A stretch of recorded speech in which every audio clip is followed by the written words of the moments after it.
Hello and welcome to a look at Top Gear 2 for the Amiga, a game that was released by Gremlin Interactive. Still Gremlin, whatever else they decided to call themselves, but regardless, Top Gear 2 apparently is the world top racing game, and as you can probably gather, being a racing game, the aim is to race different tracks. In this game, there's actually a whopping total of 64 tracks spread across 16 countries, so if you divide 64 by 16, you will get 4. So you can possibly assume there will be 4 tracks per country. Now, the game can be played 1 or 2 players, but for the purpose of this video, obviously I'm just going to do coverage of the single player game. And when you start the game, you have the option to input your name, select what gear type you want, either manual or automatic. I'm too lazy for manual gears, so automatic it is for me, and the choice of the sound effects or music, which I suppose is slightly disappointing, but then again, perhaps not. The game features 2 different soundtracks that will alternate, I think it's called, as you go through the different tracks, and even though both music tracks are of a decent quality, the repetitiveness will set in eventually, and at one point or another, no matter how funky you find those soundtracks to be, it will get a bit boring. The sound effects will be saved for a later part of this video, because we will get to the reasons as why that is the case. The racing itself, you are racing on tracks, enclosed tracks, and you have to do 5 laps on each track, and of course try to place as high as you possibly can, not just for qualifying but also in order to earn cash. Because this game has a semi-interesting upgrade system in which you, based on track information at the start of each stage, can set up your car. The main setup potential is wet or dry tires. I would assume there are wet circumstances you can drive in, which I never got to, but irrelevant. And of course you can buy upgrades for engine, gear, nitro, and extra armor, because the game comes with a damage model. And by the way, it's switching to the second soundtrack, so you can get to enjoy that as well.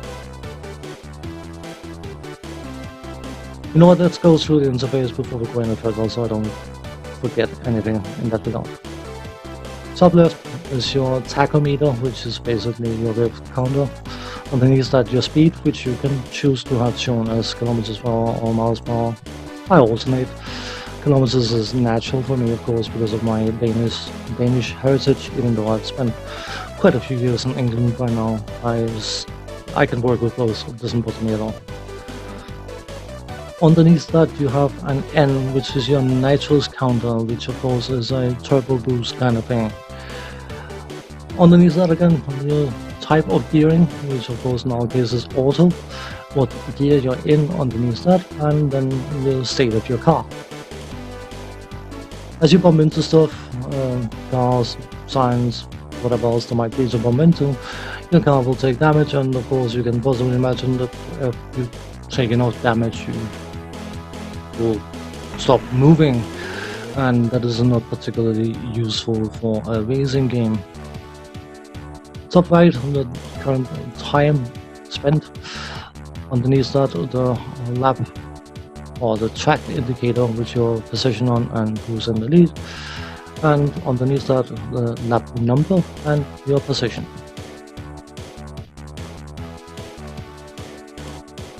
Graphics wise, this game looks too big. Everything in this game is just too big. The main car looks completely out of proportion compared to the rest of the track. The rest of the graphics are decidedly dull. There's feels lifeless. It feels like it could be so much more than it is. And of course, the flow of the graphics, which of course is super important for gameplay in a racing game, is not particularly exciting.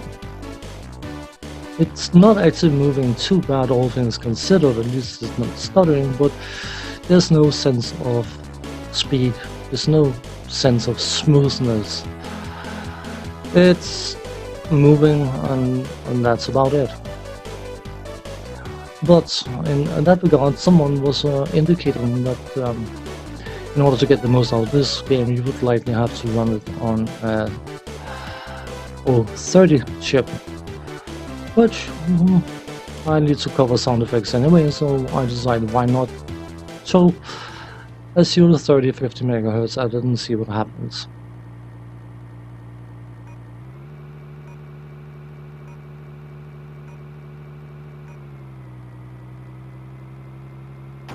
Outside of the fact that there's no visible graphical delays, it doesn't actually do much for the game.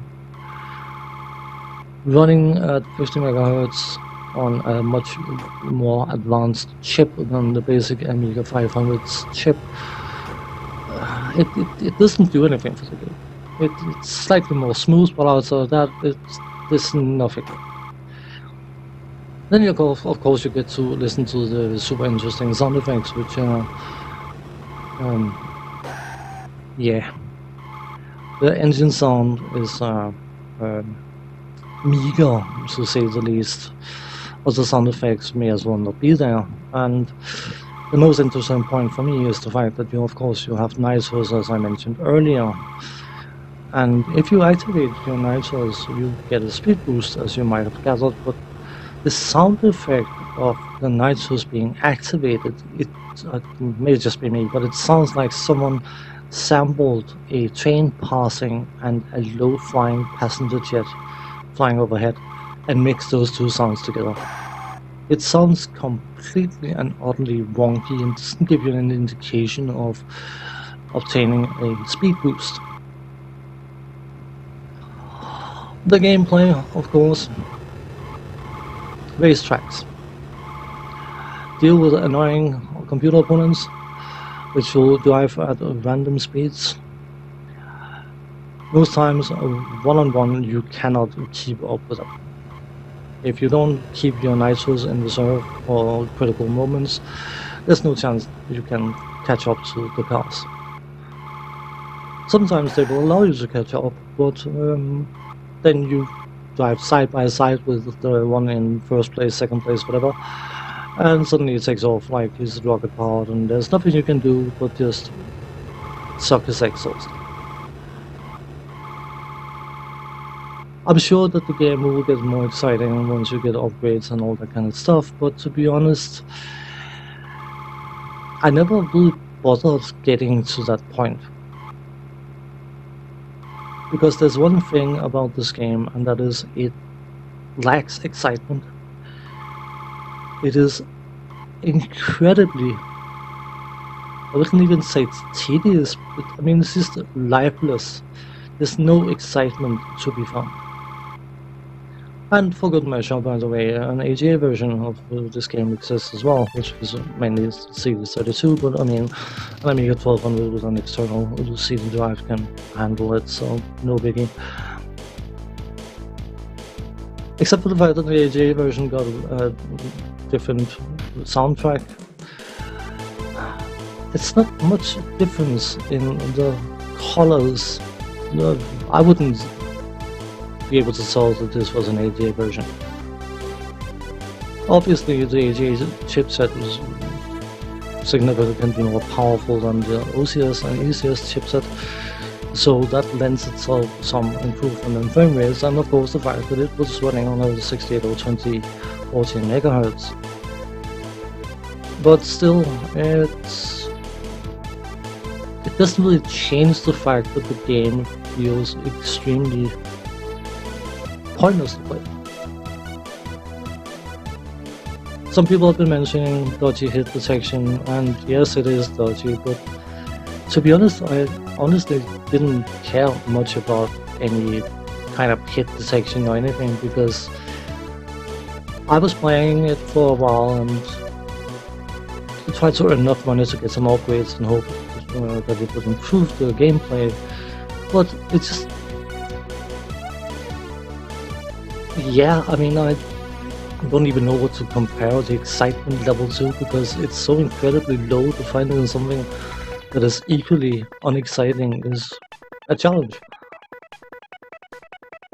As a racing game, it's fine, but fine just doesn't cut it.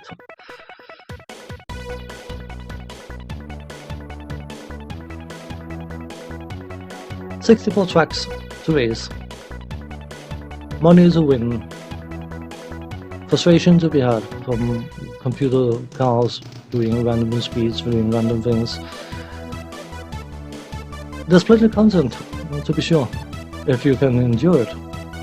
And I found it very, very hard to endure it, because it's so incredibly lifeless and flat. To me, this feels a bit like Gremlin was hoping to revive the glory days of the Lotus series, and was looking for something to release that could resemble the good old classic, but this wasn't it.